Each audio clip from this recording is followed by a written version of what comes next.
একদিন ভীষণ আপন ছিলাম, তারপর কখন যে ভীষণ পর হয়ে গেলাম উপলব্ধি করতে পারিনি। একদিন ভালোবাসার হাওয়ায় মিঠাই ছিলাম, তারপর বিচ্ছেদের মৃদু হাওয়াতেই মিয়ে গেলাম। আসলে এই পৃথিবী নামক নাট্যমঞ্চে আমরা কেউ কারো না। শুভ সকাল।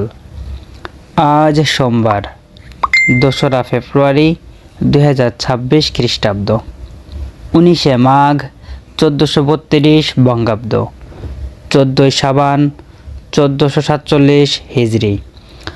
আজ বছরের 33তম দিন। ঋতুচক্রে এখন চলছে শীতকাল। আজ বাংলা কথা সাহিত্যিক আহসান হাবীবের শুভ জন্মদিন। শুভ হোক সারাদিন।